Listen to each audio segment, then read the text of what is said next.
Masakit. Let's open our Bible, please. As we open our Bible, please rise. Let's stand up together bilang paggalang sa salita ng Diyos. At pag-aaralan po natin, balik tanawin natin yung Book of Ruth. Ito po, kukunin natin dito yung nasa ko sa inyong prinsipyo kahapon. In Ruth chapter 1, Ruth chapter 1. Are you there?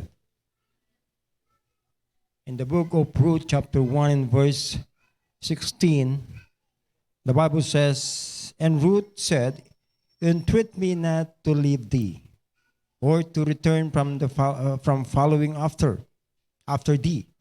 For whither thou goest, I will go, and where thou lodgest, I will lodge.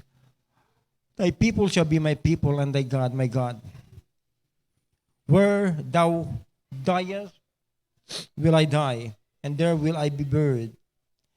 The Lord do so to me, and more also, if aught but death part thee and me." Tayo po sandaling pumikit at manalangin. Dakilang Diyos ang makapangyarihan sa lahat. Alam mo po ang aking puso, Panginoon Diyos. You know my heart, my desire. Alam mo rin po ang kalagayan ng aking physical. I pray, oh God, please, bigyan mo po ako ng maayos, Panginoon Diyos, na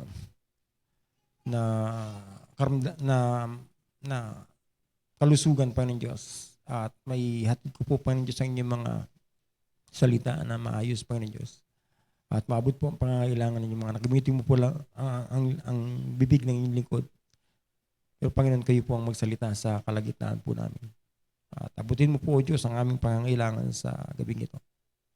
Ay mga kapatiran namin papunta pa lamang dito, pakaingatan mo po sa kalsada.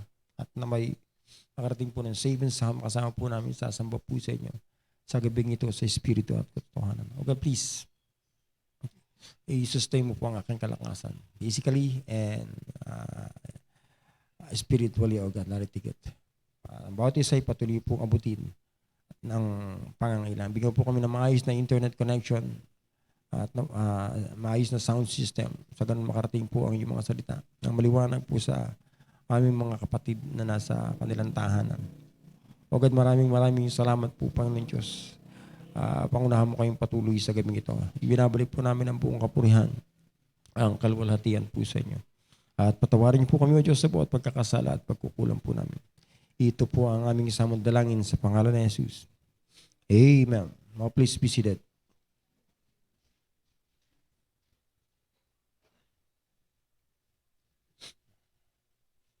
Samantalahin ko na habang nag-uumpisa pa lang. Hindi baling mamatay. Basta nasa gawain ng Panginoon. Amen. Of course, ang Book of Ruth ay hindi alam kung sinong sumulat. Pinagbibintangan nila si Samuel. Pero hindi napatunayan kasi according sa theologians, ang sumulat ay naisulat ito nung patay na si Samuel. No? Pero ang mahalaga dito, may purpose yung book na ito. No? And the very purpose of this book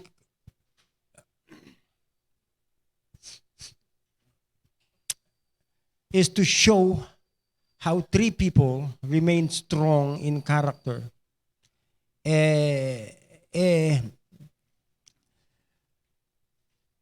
Remain true in character and true to God. And true to God. Even when society around them have collapsing. No? Merong tatlong tao kasi nakatuon ito sa tatlong tao mula sa umpisa ng istorya hanggang sa katapusan. Makikita natin yung tatlong tao ito yung nananatili. At kung paanong pinapakita ng writer na ang tatlong tao ito ay nanatiling strong sa kanilang character at kung gaano sila naging totoo sa Diyos ni Ruth, Diyos ni Naomi, Diyos ng Old Testament prophet, Diyos ni Moses, Diyos ni Abraham, ni Isaac, ni Jacob. At yun din yung Diyos natin ngayon. No? So, bagamat ito'y isinulat for the para sa mga Jewish people, pero yung implikasyon ng istorya ito, yun mahalaga eh. Makakakuha tayo ng mga bagay na applicable sa atin hanggang sa kapanahon ngayon. Kasi ang sabi ko, ang kaibahan lang ng tao noon sa katao noon, yung panahon lang. Pero yung mga tao parehas pa rin. Kung merong mababait na tao doon, meron pa rin ngayon. Kung merong mga pasaway na tao, meron pa rin ngayon. So, iisa lang yung tao. Dahil iisa lang yung pinanggalingan natin. Amen. At tayo ay nanggaling lahat sa Diyos. Ang good thing, may kakasama tayo ngayon at tayo ay anak ng Diyos. Amen. Tayo tinubos ng Diyos at tayo inilagay sa sambahan o simbahan, the church that the Lord Jesus Christ built. No? So makikita natin pag pinag-aralan natin yung istoryang ito, si Naomi ay asawa ni Elimelech na nagkaroon ng kagutom sa Bethlehem, Judah. Nagpunta sila dun sa land of Moab at nakapangasawa itong si Mahlon, yung anak nila na si Ruth. At yung isa si Chilon, si Orpah naman. Pero pare-parehas silang nabiyuda. Kasi sa tradisyon ng mga Hudyo, pag naging balo ka, pag naging biyuda ka, ikaw yung kahabag-habag kasi. Lalo na kung wala kang redeemer, wala kang kinsman redeemer, magtutubos sa kalagayan mo. Wala kang kabuhayan, magiging pobre ka talaga.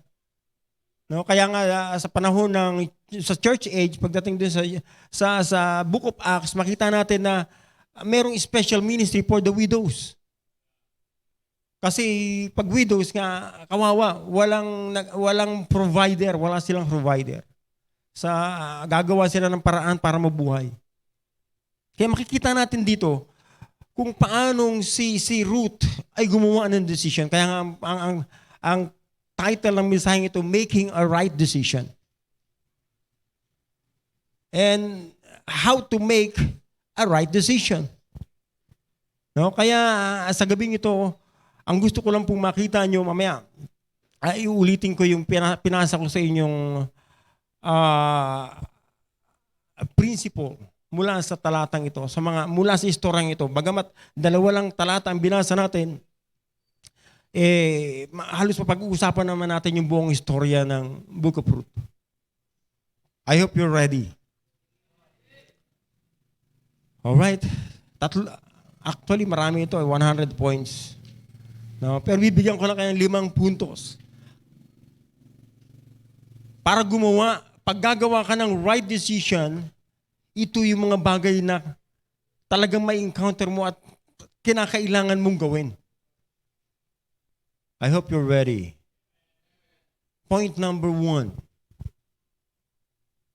Kuhanin natin sa buhay ni Ruth. Kuhanin natin sa mga talatang binasa natin o babasahin natin mamaya. To make a right decision, it takes courage. Alam niyo po ba yan? Para makagawa ka ng tamang desisyon, kinakailangan mong maging matapang. Amen? Sabi niya sa verse 15 ng Ruth chapter 1, and she said, Behold, thy sister-in-law is gone back unto her people and unto her gods. Return thou after thy sister-in-law. Gina-challenge niya yung kanyang mga manugang na ito, si Orpah at si Ruth, na bumalik na kayo sa mga magulang nyo. Wala na akong anak na para ipakasal ko ulit kayo. Wala na. Magiging kahabag-habag lang kayo sa akin. Pare-parehas na tayong widow. Bumalik na kayo. Kaya si Orpah nag-desisyon bumalik. Pero ang kagandahan doon, si Ruth ay gumawa siya ng matinding desisyon. And it takes courage to make a strong decision. Kaya nga sabi ni Ruth sa verse 16, and Ruth said, Entreat me not to leave thee, or to return from following after thee.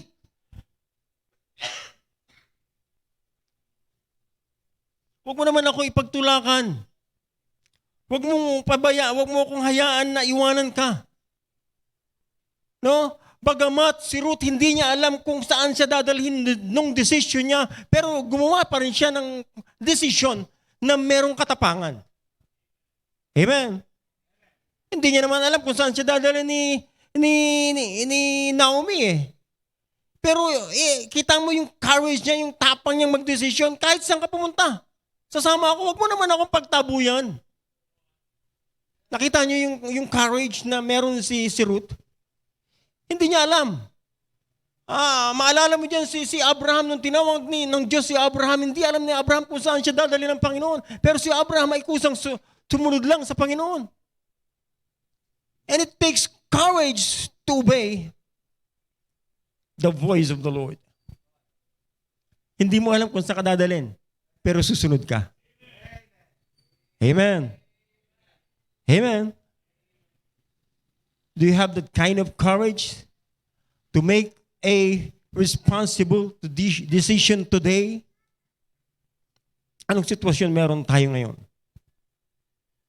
Na kinakailangan mong gumawa ng decision na merong katapangan. Meron ka bang dinadanas na problema ngayon? Personally, sa family, o anuman? Anong kinakailangan mong gawing decision para sa Panginoon? Just like Ruth, hindi niya alam kung saan siya dadalhin ni Naomi. O hindi niya alam kung saan siya dadalhin ng decision niya, pero it takes courage to do it. At she made a right decision. Kaya nga sabi ko, in making a right decision, to make a right decision, it takes courage. Pag alam mong tama, desisyonan mo. Pero kailangan to ng katapangan. Amen. Huwag tayong maduwag sa nakikita natin. Paano na lang? Anong mangyayari sa akin? Anong mangyayari sa akin pag nagsuko ako ng buhay sa Panginoon? Meron bang ginutom ang Panginoon na nagsuko ng buhay sa Kanya? Are you listening? Paano, Pastor, yung aking pamilya? Bakit hindi mo i-motivate yung pamilya mo na maglingkod sa Panginoon? At pag naglingkod ka sa Panginoon, sabi ng Biblia, kung saan ka nagtatrabaho, dun ka kakain. Ang kailangan lang matanim sa ating pamilya ay yung godliness with contentment is great gain. Huwag lang mawawala yung Diyos sa mind nila. Amen.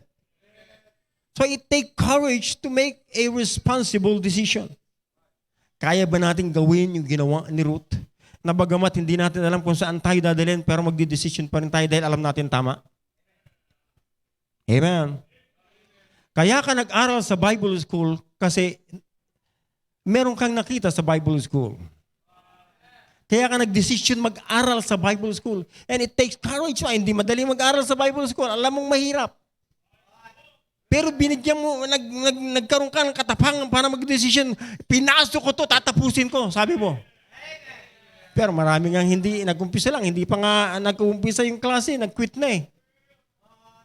At nung along the classes, along the semestral, hindi pa natatapos, nag-quit na eh. Di ba? Pero ikaw nandyan ka pa rin. Somehow, ikaw ay isang courageous na Kristiyano. Amen. Matapang ka na Kristiyano at nung ikaw ay gumawa ng desisyon, ginamitan mo ng katapangan. Amen. Ginamitan mo ng pananampalataya. And it takes courage to do that. No? Kinakailangan magkaroon ng katapangan si Ruth para magdesisyon. Hindi niya si Orpah ang bilis magdesisyon eh.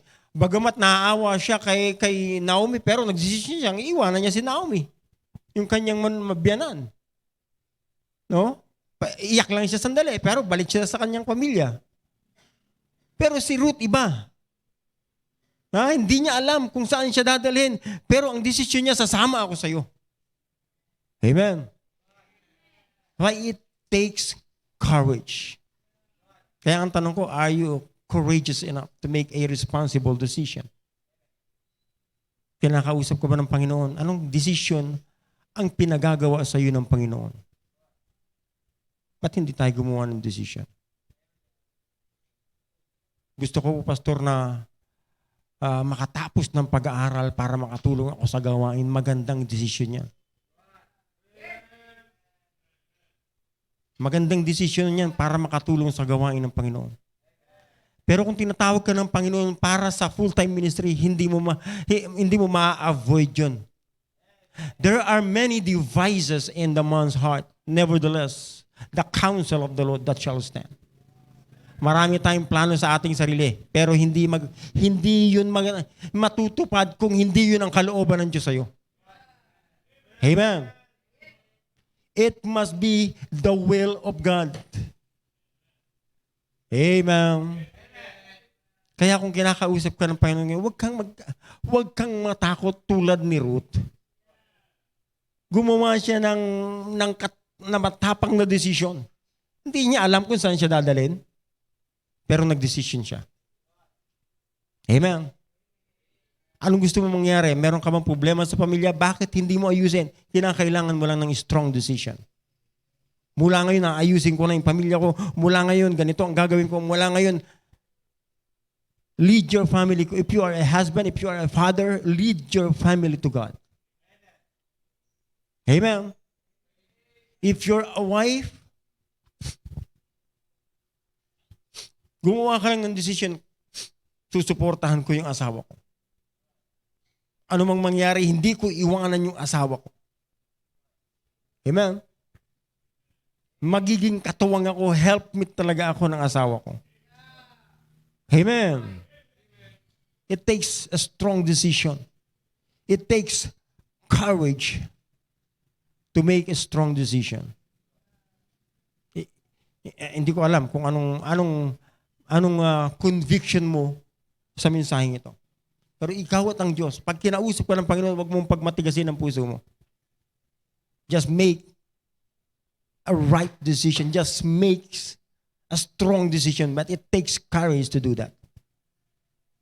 Are you courageous enough to make a strong decision? I hope so. No, tahimik, di ba? Kasi mahirap mag-decision pag para sa Panginoon. Amen? Mahirap mag-decision.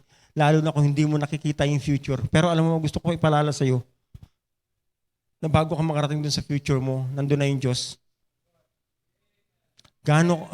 It's a matter kung gaano mo kalaki at kaliit iniistima ang Diyos sa buhay mo. Amen? Kung gaano kalaki at kaliit mo iniistima yung Diyos sa buhay mo, ganun ang mai-impluwensya mo sa iyong pamilya, sa iyong mga anak. Ha? I hope this point is clear. It takes courage to make a right decision. And the second thing, madali lang to. Mabilisan ko lang. Sabi niya sa verse 16, and Ruth said, entreat me not to leave thee, or return from following after thee. For whether thou goest, I will go, and where thou lodgest, I will lodge. Thy people shall be my people, and thy God, my God. It takes a willing heart and mind to submit. The second thing, it takes a willing mind, a willing heart and mind to submit.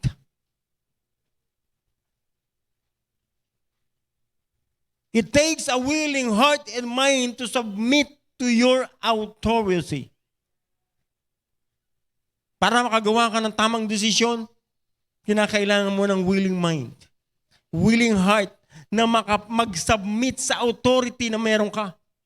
Kung ikaw ay husband, subject ka sa Panginoong Hesukristo. Kinakailangan mong magpasakop sa Panginoong Hesukristo. Kasi si Kristo ang head. Hindi lang ng church, sabi doon, ang head ng lalaki. Kaya naman yung lalaki, yung husband, ay head ng asawang babae. At yung both parents, the mother and father, ay head ng kanilang mga anak. Amen. And it takes a willing heart and mind to submit to your authority. Kaya nga ang tanong, do you have a willing mind and heart to submit to your authority? Because you cannot submit yourself to anyone if you can't submit yourself to God. Hindi mo kayang i-submit yung sarili mo kahit kanino kung hindi mo kayang i-submit yung sarili mo sa Diyos. Kung yung Diyos nga na makapangyarihan sa lahat, hindi mo ma-submit yung sarili mo, magsasubmit ka pa kaya kanino mang tao sa ibabaw ng lupang ito? Of course not. Amen. And if you're not submissive to your authority, it means you're not submissive to God. Kung hindi ka submissive sa authority na meron ka, ibig sabihin hindi ka submissive sa Diyos, kapatid. Let me remind you, brethren, kayong mga mahihilig mag-post sa multimedia, sa FB, kung kayong mga mahihilig mag-post ng inyong damdamin sa multimedia, let me remind you, brethren, do not flaunt your feelings in the whole world. Huwag mong ibalandra yung nararamdaman mo sa buong mundo. Because people can read that you are too emotional. Matagal na tayong tinuturuan ng Biblia kung paano natin i-deal ang problema natin. Yan man ay financial, yan man ay physical, yan man ay emotional. Alam na ng sinasabi sa atin ng Biblia kung paano natin ito isusolve. Hindi natin kinakailangan mag-flaunt ng ating sarili sa multimedia para malaman ng ibang tao yung ating nararamdaman, kapatid. That's why you need a willing heart and mind to submit to your authority. Kapatid, yung mga taong nagre-rebuke sa'yo, yung mga taong nagre-reprove sa'yo, yung mga taong nagko-correct sa'yo, yun yung mga taong totoong nagmamalasakit sa'yo at totoong nagmamahal sa'yo. Hindi yung taong pumupuri sa'yo, hindi mo maasahan yun. Ay, ang totoong nagmamahal ay nagsasaway. Open rebuke is better than secret love. Amen. Yung totoong nagmamalasakit sa'yo, yung nagsasaway sa'yo tuwing nagkakamali ka.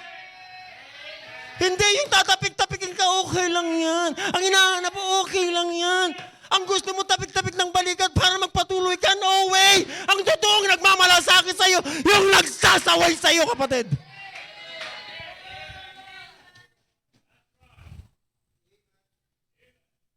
Kapatid, magpasalamat tayo sa Diyos kung may mga taong ginagamit sa atin tuwing nagkakamali tayo.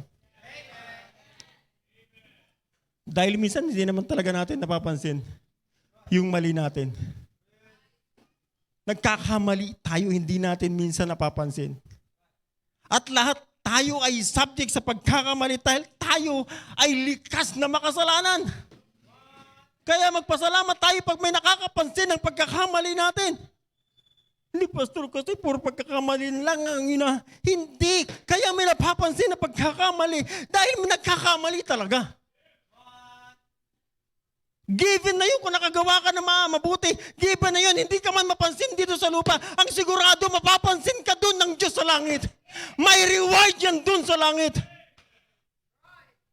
Kaya kahit walang tumapik-tapik sa balikat mo ngayon, basta gumawa ka lang para sa Panginoon, yan ay reward. May reward yan sa langit, kapatid. Amen. Kapatid, ang nagpapalungkot lang sa buhay Kristiyano natin, yung hindi natin matanggap yung mga pagkakamali natin.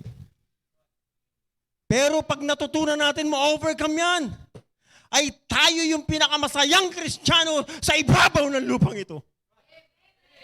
Again, it takes a willing heart and mind to submit to your authority. Amen. Kapatid, nung nag-decision si Ruth na sumama kay Naomi, hindi niya alam kung saan siya dadalhin ang desisyon niya na ito. That's why it takes courage. It takes her courage and a willing heart and mind to submit to her mother-in-law before she made a decision. Amen. And not only that, no? Number 3, it takes commitment. To make a right decision, it takes commitment. It takes commitment to make responsible decision. Sabi niya sa verse 17, where thou goest, where thou diest, will I die, and there will be I buried. The Lord do so to me, and more also, if all be death part thee and me. Di ba yan yung pangako niyo sa altar nung kayo nagsumpaan, kayo mag-asawa? Kamatayan lang ang magpapahiwalay sa akin at sa iyo. It takes commitment para magkasama kayong mag-asawa for life. Amen. Pero bakit maraming mag-asawa na dati magkasama sila, pero ngayon ay magkahiwalay na sila? Dahil hindi nila naintindihan o ayaw nilang intindihin ang ibig sabihin ng commitment. A commitment is an agreement or pledge to do something in the future.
May problema, imbis na mag-usap. Kapatid, sayang naman na mas madali sana kayong makapag-isip ng solusyon para sa problema kung nagkakaisa kayo ng pag-iisip. Amen? Dalawang ulo eh. Pag yung dalawang ulo nag-isip, dapat mas marami silang magagawa. Kaya nga sabi ni Solomon, 2 are better than 1. In Ecclesiastes chapter 4, verse 9. Mas mabuti yung dalawa kaysa sa isa. Amen. Mas magaan sana ang buhay ng mag-asawa dahil dalawa silang nag-iisip para sa pamilya. Pero bakit may mabigat? Bakit mabigat? Dahil magkaiba ang pag-iisip nila. Amen. Dapat meron kayong iisang prinsipyo. Kaya nga hindi kayo pinagkayong mga young people, kaya nga ina-avoid kayo makapag-asawa ng unbelievers. Dahil iba ang isip niyan sa isip mo. Pag nakipamato ka dyan, makukurap yung mind mo hanggang dalawa na kayong dalawa talaga kayo. Amen. Kaya ang mga magulang, kung ating mga anak may design na maglingkod sa Panginoon, huwag natin silang pigilan. Dahil marami na akong nakita, mga magulang nagpipigil sa kanilang anak maglingkod sa Panginoon. Yung anak nilang pinatapos nila sa pag-aaral, kala niya makakatulong sa kanya. Pero ngayon, ay pabigat sa kanyang kalooban. Nag-asawa pa ng unbeliever. Tell me, sabihin mo sa akin, kung ano pwede nating ipagmalaki sa Panginoon. Ha? Husband, ano ginagawa mo para mapagaan mo ang kalooban ng wife mo? Wife, the same question. Ano ang ginagawa mo para mapagaan yung pag-iisip ng asawa mong tuliro? Tuliro na nga, hindi niya alam kung anong gagawin, kung saan kukuha ng papakain sa inyo. Hindi mo pa tulungan, magdumiskarte. Nalilito na nga, hindi alam kung anong gagawin. Tapos taawayin mo pa, ganyan ka talaga, ganito ka talaga. Ay, mabuburyong talaga yan, lalo na kung adik yan. Amen. Kaya anong ginagawa natin, husband? Be responsible husband. Be responsible father. Why? Be responsible wife and be responsible mother. Hindi ko alam kung anong problema meron kayo sa bahay. Anong pagkabigatan meron kayo mag-asawa. Pero ang tanong ko, ano ang ginagawa nyo ngayon sa isa't isa? Para mapagaan yung kalooban nyo sa isa't isa. Para mapagaan yung kabigatan nyo. Are you listening? Ano ang kadalasan yung pinag-aawayan? Tell me. Dishonest, di ba? Kasi siya pastor, lagi na lang siyang may ka-text, hindi niya sinasabi kung sino yung kausap niya. Lagi may katawagan, tapos hindi ko alam kung sino yon. Tapos may mga password pa yung cellphone niya. Tapos pag bigla akong nakita, itatago yung cellphone niya. Ba't mo naman ginagawa yun, husband? Ba't hindi mo ilapag dyan yung cellphone mo para kung wala ka naman talagang tinatago, di balandrang mo yan dyan. Wala kang katatakutan kasi wala ka namang tinatago. Pero pag nagpatago-tago ka talaga, tapos hanggang sa CR, dala-dala mo yung cellphone mo, delikado yun. Tapos pabago-bago ka ng password maya-maya. Anong tinatago mo? Ba't ka nagtatago? Ang tanong ko lang, bakit? Bakit hindi ka nalang mag-isip kung paano mo tutulungan yung wife mo na nag-iisip ka kung paano ka tutulungan maghanap buhay? Yung wife mo nga hindi na nga magkanda-aga para magkumuha ng kabuhayan para lang maitawid yung inyong pang-araw-araw. Tapos isa ka pang pasaway na tatay. Visit. Sabi ni Pastor, visit. Hindi naman ako nagsasabi ng visit eh. Ginaya ko lang si Pastor Hill. Puisit na tatay yan. Sabi ni Pastor Hill. Imbis na mapagaan yung buhay ng kanyang asawa, pabigat pa. Marami nga na ang inaasikasong anak, siya pa, pati siya aasikasuhin. Mas matindi pa siya dun sa bunsong pasaway. Mas matindi pa siya yung pinakabunso sa pasaway. Actually, pinakapanganay na pasaway at pinakabunsong pasaway. Amen. Husband, wife, ano ang kadalasan yung pinag-aawayan? Negative thought ba? O selos lang talaga? Selos lang talaga? Yung duda lang? Opo, pastor, wala naman akong ginagawa pero lagi niya akong pinagdududahan. Pag may hawak akong cellphone, panay ang lingaw niya sa cellphone ko. Pag may kausap ako, tatanungin, sino yan? Ang dami ko talagang kinakausap kasi meron nga po akong business. Businessman naman pala. Bakit may pinagdududahan? Amen. Businessman. Kaya maraming kausap. Kaya hating gabi, magdamag, may kausap kasi negosyante.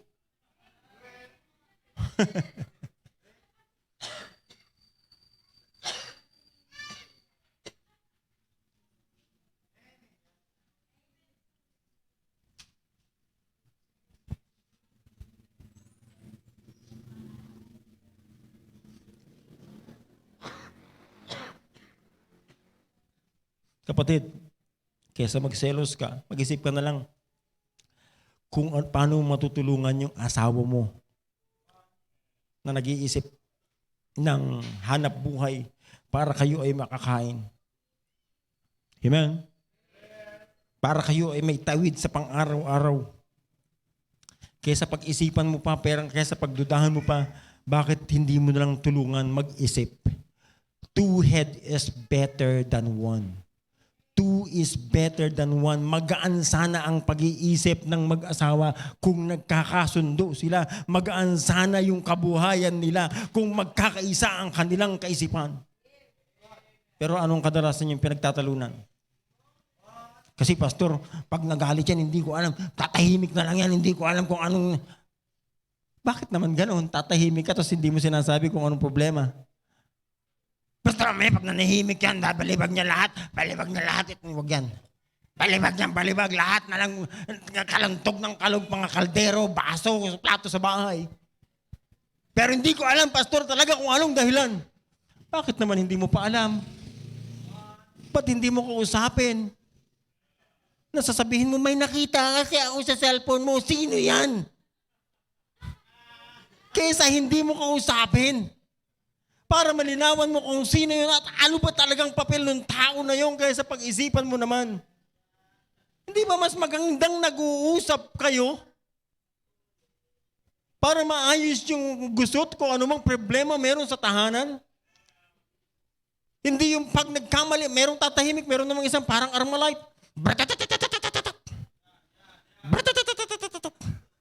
Machine gun.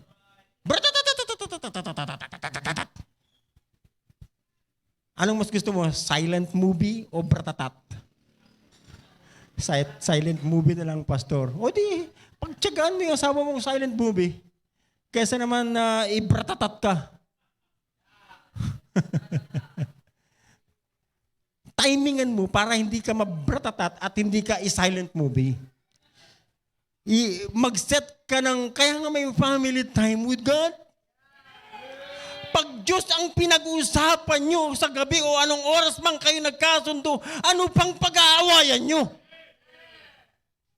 Ang problema, hindi nga kayo nag-uusap patungkol sa salita ng Diyos. Hindi kayo nag-uusap patungkol sa Diyos. Amen. Kapatid, why don't you make a commitment tonight? Sayang naman na matagal na tayong may Bible.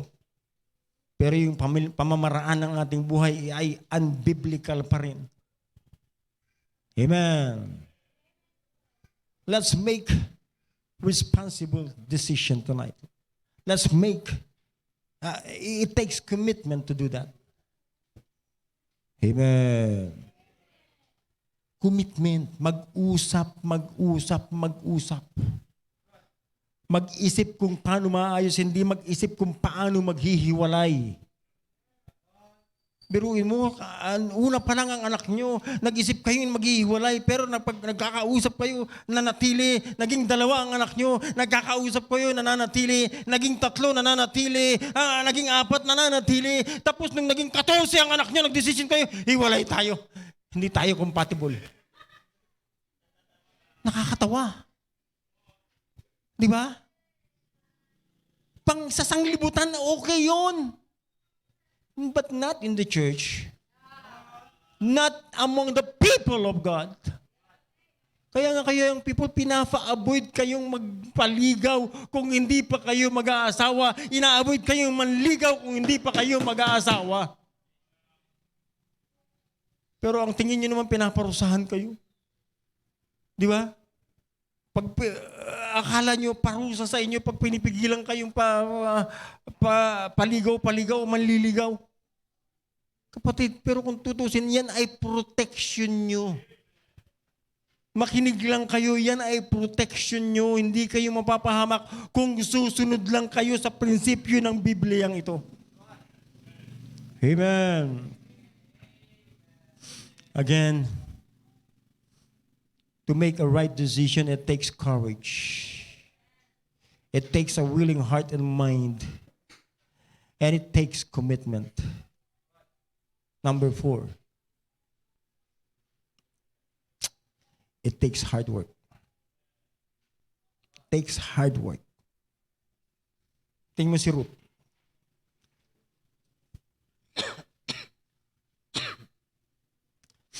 Sabi niya sa chapter 2, in verse 2, and Ruth the Moabite said unto Naomi, let me now go to the field and glean ears of corn after him in whose sight I shall find grace. And she said unto her, go, my daughter. And she went and came and gleaned in the field after the reapers, and her hap was to lie on a part of the field belonging to Boaz, who was of the kindred of Elimelech. Ito na, papasok na sa buhay ni Ruth si Boaz, na kamag-anak ni Elimelech ng asawa ni Naomi. Na ito yung magiging kinsman redeemer niya, yung tutubos sa kalagayan ni Naomi. No? Kaya nga, it takes hard work. Si Ruth, nung nagdesisyon siyang susunod siya kay Naomi, alam niya na maghihirap siya. Alam niyang may kahirapan. At willing siyang magtrabaho para sa kanyang biyanan. Bihira na ngayon yan. Yung manugang na magtatrabaho para sa kanyang biyanan, bihira ngayon yan. Karamihang manugang galit sa biyanan. Amen, mga manugang. Kunyari pa kayo. Galit sila sa inyo, sa kanilang mga biyanan. Pero si Ruth, hindi. Siya ay merong talaga siyang angking kasipagan at kaya siya ay willing magtrabaho para sa kanyang biyanan. Amen. Pero ang masakit na mga katotohanan ngayon, yung biyanan nagtatrabaho para sa manugang minsan. Amen. Pero it takes hard work. Alam mo yung ginagawa ni Naomi, ni Ruth na ito? Hindi naman siya nag-aani eh. Ang ginagawa niya, yung pagkatapos ng ani, parang sa palay, yung mga nahulog na palay, no? Ayun yung dinadampot niya. Nakakaipon din siya ng kakainin nila ni Naomi. At napansin yun, nag-catch yun ng attention ni Boaz. Yung kanyang kasipagan. Amen. Kaya kasama yun sa decision na gagawin mo. Yung kasipagan. I-avoid yung katamaran. Amen. Isa rin to sa mga karakteristik ng virtuous woman eh. Alam niyo ba yun? Tingnan mo sa chapter 3, sa Ruth. Napansin ni Boaz kay Ruth. Sabi niya sa verse 11, and now my daughter, fear not, I will do to thee all that thou requirest for all the city of my people that know that thou art a virtuous woman. Napansin yung kasipagan ni Ruth. Kaya madaling mapansin yung kasipagan. Katulad din naman ng katamaran, madaling mapansin. Amen. Kaya pag pinansin na katamaran, it's high time para magsipag. Amen. Proverbs, balikan natin yung sinabi ni Solomon.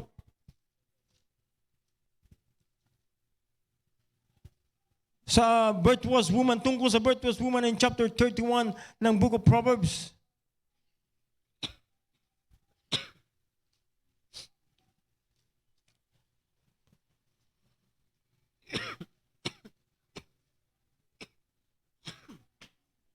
Sabi niya sa verse 10 ng chapter 31 of the book of Proverbs, who can find a virtuous woman? For her price is far above rubies. Valuable. Mahirap hanapin yung mga valuables na ito. Tulad ng virtuous woman. It's so hard to find a virtuous woman. Pero sa ngayong panahon na ito, bahira makakakita sa sanglibutan. Pero sa church, naniniwala ako meron. Amen. Merong virtuous woman sa church. Sabi niya sa verse 12, she will do him good and not evil all the days of her life.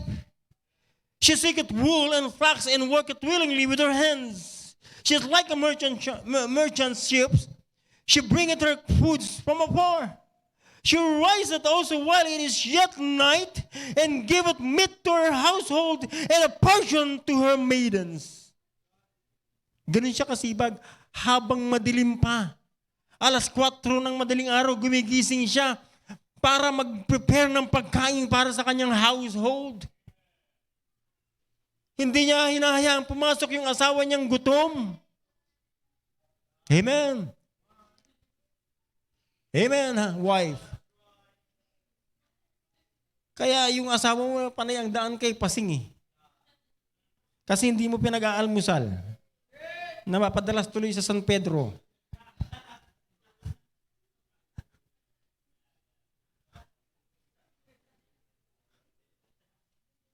She rises also while it is yet night, and giveth meat to her household, and a portion to her maidens. She considereth a field and buyeth it. With the fruit of her hands she planted a vineyard. She girded her loins with strength, and strengthened her arms. She perceiveth that her maidens is good. Her candle goeth not out by night. She layeth her hands to the spindle, and her hands to hold to this stuff. Lahat ng trabaho kaya niyang gawin. Yung naggigiling. Mabigat na trabaho yun. She stretched out her hand to the poor. Yea, she reacheth forth her hands to the needy. That's the virtuous woman. Sobrang sipag lahat, naaabot pati yung mahirap sa kalsada. Nakakapag-extend pa siya ng kanyang tulong sa mahihirap dahil sa trabaho niya. Hindi lang yung kanyang pamilya ang naasikaso niya, na-extend niya pa sa ibang tao. That's the virtuous woman. And God loves a hardworking woman, hardworking man, hardworking husband, hardworking wife, hardworking children. God loves hardworking people. Amen. Husband, are you doing your responsibility? Ha? Asawang lalaki, tatay, ginagawa mo nga ba yung responsibility mo? Ikaw ba yung gumagawa ng paraan para makakain yung iyong mga mahal sa buhay, yung iyong asawa, yung iyong mga anak? Ikaw ba ang naghahanap buhay para makakain sila? O ikaw rin yung pinapakain ng wife mo? Which is which? Wife, mother, are you doing your responsibility to assist your husband or your children? Ginagawa mo ba yung responsibility mo, yung pangangailangan ng husband mo? Ikaw ba ang nagpe-prepare yung pangangailangan ng mga anak mo? Ikaw ba yung nagpe-prepare? Ikaw ba yung nagpapakain? Ikaw ba yung nagpapaligo? Ikaw ba yung nagbibihis?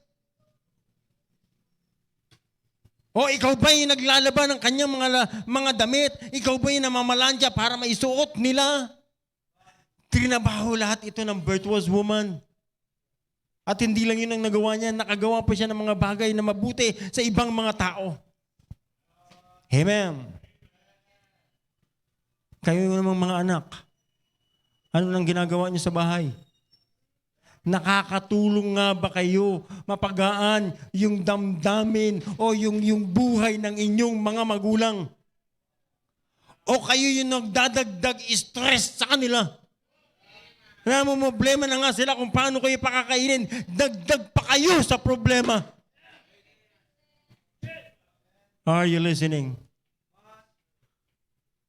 Mga pasaway na anak, makinig kayo. Bakit hindi mo umpisahang maging responsabling anak sa tahanan? Bakit yung ibang kapatid mo, maayos naman? Bakit merong ibang kapatid na hindi maayos? Ha? Hindi ka ba napapalo? O kinakailangan paluin kung hindi ka napapalo? O napapalo ka palagi pero sadyang matigas ang ulo mo? Huwag mong antayin na sa ulo ka paluin para lumambot ang ulo mo. habang sa puwet ka palang pinapalo, makinig ka na, sumunod ka na sa magulang mo. Kasi pag na-visit yung magulang mo sa'yo, sabi ni Pastor Hill, baka pukpukin ka sa ulo. Yeah. Kinote ko lang yung visit sabi ni Pastor Hill. Kaya huwag kang visit sa magulang mo. Amen. Anong ginagawa natin? Bilang miyembro ng tahanan, instrumento ba tayo sa tahanan para mapagaan yung damdamin ng bawat isa? Pag may problema, ikaw ba'y nag-iisip din ng solusyon para sa problema o ikaw ay nagpapadagdag pa ng problema? Buwisit yan. Kung ikaw nagpapadagdag ng problema, buwisit talaga, sabi ni Pastor Hill. Amen. Again, in making a right decision, it takes courage. It takes a willing heart and mind. It takes commitment. And it takes hard work. Number 5 and last. Tapos na po ako. Konti na lang ito. It takes obedience. It takes obedience to be blessed. Sabi niya sa Ruth chapter 5 or Ruth chapter 3. Tignan mo sa pagsunod ni Ruth kay Naomi sa kanyang biyanan. Sabi niya sa verse 1, Then Naomi, her mother-in-law, said unto her, My daughter, shall I not seek rest for thee, that it may be well with thee? And now in that is not Boaz our kindred of our kindred, with whose maidens thou wast? Behold, we know what barley tonight in the threshing floor. Wash thyself therefore, and anoint thee, and put thy raiment upon thee, and get thee down to the floor, but make not thyself known unto the man, until he shall have done eating and drinking.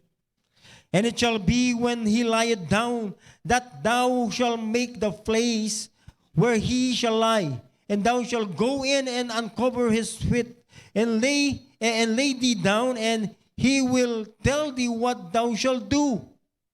And she said unto her, sinabi niya kay Naomi, All that thou sayest unto me, I will do. It takes obedience to be blessed. Alam mo, dahil sa pagsunod niya, dahil sa pagsunod ni Ruth kay Naomi, it leads her to a blessed life. Yun yung sabi ko sa principle kahapon, that making a right decision coupled with commitment will lead you to a happy and fruitful life. Ulitin ko, making a right decision coupled with commitment will lead you to a happy and fruitful life. Tignan mo sa verse 10. Sabi niya, And he said, Blessed be thou of the Lord, my daughter, for thou hast showed more kindness in the latter end than at the beginning, inasmuch as thou followest not young men, whether poor or rich. And now, my daughter, fear not. I will do to thee all that thou requirest for all the city of my people, that know that thou art a virtuous woman. At sabi niya sa chapter 4 and verse 10, Moreover, Ruth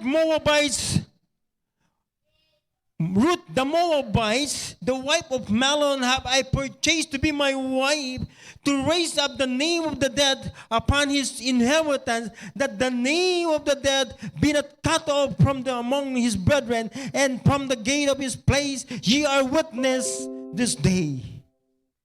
Sa verse 13, so Boaz took Ruth, and she was his wife. And when he went unto her, and the Lord gave her a conception, and she bare a son. And the woman said unto Naomi, Blessed be the Lord, which hath not left thee this day without a kinsman, that his name may be famous in Israel. And she shall be unto thee a restorer of thy life, and a nourisher of thine old age. For my daughter-in-law which loveth thee, which is better for thee than 7 sons hath borne him. Alam niyo, bumalik ang buhay ni Naomi because of Ruth. Pinagpala si Ruth dahil sa pagsunod niya kay Naomi. At dahil si Naomi, alam niya yung Diyos, alam niya yung pagsunod sa Diyos, yun lang naman yung kinumand niya kay Ruth, na susundin ni Ruth, na kaya si Ruth ay nagkaroon ng happy ending life. A blessed life, making a right decision coupled with a commitment will lead you to a happy and a fruitful life. Do you want to have a happy and fruitful life? Enjoyable and a prosperous life in the future? Make responsible decision today. I hope the message is clear. Amen. Making a right decision. Now, what is your decision? Ano na ang gagawin mong decision ngayon? Are you still confused kung anong gagawin mong decision? Parang yung pinipilit yung by force, na nag-full time by force. Kasi tinutulak niya ng magulang. Parang si Yasin yata yun. Full time by force. Pero matapos mong makita yung kalooban ng Diyos, paano mo nakita yung beauty ng gawain, yung beauty ng ministry, yung beauty ng Diyos? What is now your decision? Huwag mong tignan kasi yung buhay dun sa mga wala pa sa ayos. Tignan mo yung buhay dun sa hindi mo nakikita. And it takes faith to do that. Faith is the substance of things hoped for, the evidence of things not seen. It takes faith to do that. Amen. I hope you got something from the life of Ruth this evening. Kayo po ang aming mga bisita, kung meron kayong hindi maintindihan, bakit ganun? Ba't galit si pastor? Hindi po ako galit. Nagpipreach lang po. Ganun talaga po sa Bible. Yung preaching is heralding. Sumisigaw talaga. Para, alam mo, sumisigaw na nga ako, may natutulog pa eh. Lalo na parang tahimik. Di lalo na kayong tahimik yan. Sumisigaw na nga ako, tahimik pa rin kayo eh. Amen. Inuubo na nga ako, natutuwa pa kayo eh.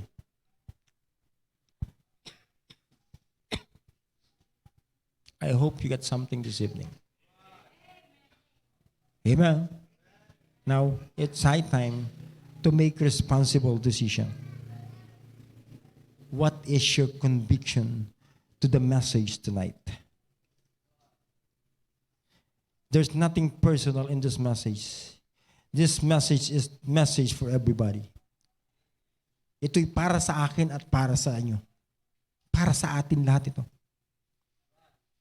Ang tanong, paano natin ma-absorb, paano natin nanamnamin yung salita ng Diyos sa buhay natin?